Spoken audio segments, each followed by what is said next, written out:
Hello dear students, today we'll discuss a poem from the first flight textbook, The Ball Poem. The Ball Poem is a poem written by John Berryman. We will see some information about the poet first. As we all know, John Berryman is a poet who has penned the poem. He was an American poet and scholar. He is best known for the Dream Songs, which was published in 1969 and was a sequence of 385 poems. He won Pulitzer Prize for the Dream Songs. He also won National Book Award. Let's see the introduction to the poem first. The poet John Berryman, through his poem, The Ball Poem, has described the reality of life which everyone has to face one day. He has touched the topic of how to stand up against the miseries and sorrows of life. Now let us see explanation of the poem. We'll see stanza-wise explanation. The first stanza here is, what is the boy now who has lost his ball? What is he to do? I saw it go merrily bouncing down the street and then merrily over there it is in the water. Merrily means cheerfully. And the another word is bouncing. Bouncing means jumping up and down. Now let us talk about the explanation of this stanza. The poet is talking about a boy who has lost his ball. He wants to know about him and his reaction, because see, the poet wants to know that what happens when the boy loses his ball? What sort of reaction he gives because he has lost his ball? Further, the poet, asks to himself that what this boy will do after losing his ball. The poet has seen the ball going away from the boy. He says that the ball was cheerfully jumping up and down in the street. This means that when the ball skipped from the boy's hand, it went into the street and later on it fell into the nearby river. I hope this stanza is clear to you all. Now let us talk about the literary devices. If we talk about these particular lines, we can see these two devices used in the lines. Assonance. It means this is a figure of speech where a consonant sound, a vowel sound is repeated. Now see the examples, the words which are provided here. Boy, now, who, lost. In all these words, vowel sound O is repeated, and that's why it is assonance. The next figure of speech or the literary device is repetition. As we all know, if a particular word is repeated in the lines, it is called as repetition, and hence the word what is repeated, and we can call the figure of speech is a repetition. Now here we are having next few lines to study from the poem. Let us read the lines first. No use to say, oh, there are other balls. An ultimate shaking grief fixes the boy as he stands rigid, trembling, staring down all his young days into the harbor where his ball went. I would not intrude on him. A dime, another ball is worthless. Now he senses. Now he senses first responsibility. So let us see few words to understand the poem well. Grief. Grief means sorrow. Rigid. Fixed. Next is trembling, shaking. Harbor means dock or port. Intrude is invader. Okay, and the next word is dime. Dime is 10 cents. Okay, US cents. And the last word is worthless. That means valueless or useless. Now let us talk about the explanation. The poet says that there is no benefit or there is no use or it is going to be worthless of consoling the boy by saying that he will get another ball because he has other balls too. So if he is having other balls, can we say that we will buy new one, or can we say that we will take another one? No, he is already having other balls. He says so means the poet says so because the boy is feeling very sad. He has lost the ball with which he was playing recently. He is completely surrounded by sorrow. Okay, just now we have studied the word grief. He is in grief. He is sad because all the memories of the childhood days went down the harbor with the ball. Okay, the ball was not only a thing, a toy for him, but it was something with which all the memories of the boy were so closely attached. So when he lost the ball, he lost the memories too. So these were the few lines we have discussed from the same poem. Now let's move further. We will talk about the explanation in detail. Let's read these few lines. Here the poet says that the boy is very sad. What happened? As the ball, which has now gone into the water, reminds him of those sweet memories, okay, the time which he had spent with the ball.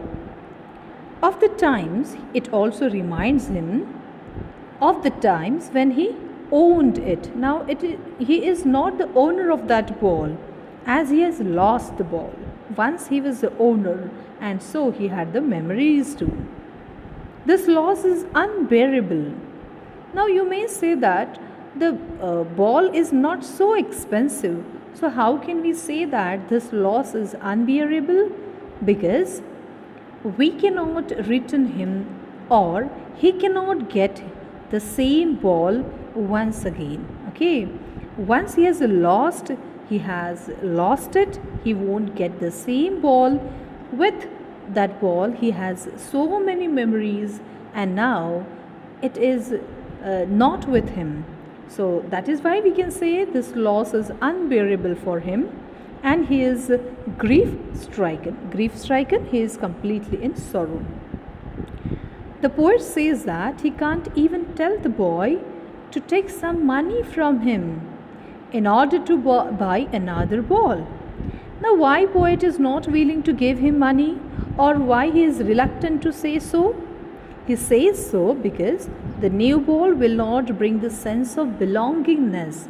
Yeah, we have read the word sense in the poem. That sense means a sense of belongingness, a sense of understanding the responsibilities. And that sense won't be developed if we just pay, if we give him more money, and if we ask him to buy the new ball. Further, the poet says that the time has come for the boy to learn. Yes, he has grown up now. He should understand his own responsibilities, and he should understand what are the things where he should be more alert and should be more careful about. So, this is how he or the poet wants him to learn the responsibility of taking care of his things. Now, once again, we'll talk about the literary device for these few lines. Repetition is a figure of speech which is used in the poem. The word ball is repeated in these lines and hence it is repetition. Now once again we'll be having the lines and we'll talk about them. First we will read the lines and then we'll move further with the explanation part. In a world of possessions, people will take balls. Balls will be lost, always, little boy. And no one buys a ball back. Money is external. This is a very beautiful and so meaningful line. Money is external. He's learning. Now the poet is telling us he's learning well behind his desperate eyes. The epistemology of loss, how to stand up, knowing what every man must one day know, and most know many days how to stand up. So with these lines we can see the few words which come with them. Possessions, it means the ownership.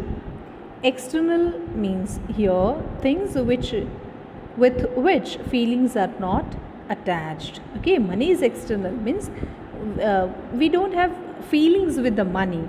We have feelings with the object, with the things which we buy with the help of money, we can say. Next is desperate, means hopeless. And the last word from these lines is epistemology, which means the Greek word epistem, and the meaning of that word is knowledge. Now let us have the brief discussion of these lines. Here when the poet is talking about these lines, what do we understand by those lines? Let us see. Here the poet says that the boy has to learn that in this materialistic world, many of his belongings will be lost. So this is how he wants the boy to be ready. To be ready to accept the challenges, to be ready to accept the life the way it is. To accept the facts of the life. And it is going to happen in this materialistic world. He personifies the ball as his belongings. Okay. Be it the worldly things or the relationships, ball is just taken as a symbol of these things. Ball symbolizes different things which we get in the life, and it also symbolizes the various relationships which we build in our lives. So by taking that example, by using this image, what he is trying to let him understand that this is going to happen. You may lose your belongings one or the other day. So he says that he has to learn to live without them no matter what. Whatever will happen, whatever the circumstances will be, but we need to learn that we need to be ready to accept this. He says no one can buy back such things for him. Nobody. Even money won't work. The thing or the particular thing which we are having, we cannot get it back. We can buy some other things like this, the thing which we have lost. They will resemble like that, but they won't be the same things which he has lost. So this is what we have discussed about these lines. Now let's have the reading of the explanation part in detail. The poet said so because according to him, money cannot buy you everything. So here we need to reshape, redefine our thoughts about money. If it does buy you some materialistic thing, means with the help of money, if we can buy something, still it will not be able to buy the sense of belongingness. Isn't it? When we lose the things, losing them only will make us to understand the sense of belongingness. He says that the boy is learning how to stand up against the sense of lost things. This means that the boy is trying to learn the real truth of life, which states that you have to accept the miseries of life and stand up again. This is the truth which everyone has to learn in his or her life. Okay, what is the truth of life? That any circumstances can stand in front of us and we need to face them courageously. We need to stand up again. The harsh truth of standing up against the odd or the adverse things or the odd miseries of life that everyone has to bear, everyone has to go through it, or everyone has to suffer some of the things in the life. Now, let us discuss the literary devices for these lines. Alliteration, the use of sound b is repeated. For example, the words like buys, ball, back all begin with sound b. So, if a consonant sound is repeated, we call it as alliteration. Now let's see the next one. Assonance. As we all know, if a vowel sound is repeated, it is assonance. Now he is learning well behind his desperate eyes. In these lines we can see, or in these words we can see, vowel sound E is repeated and so it is assonance. Next is repetition. The word ball is repeated, so it is repetition. Now I have a question for you all. Think about it and try to find the answer.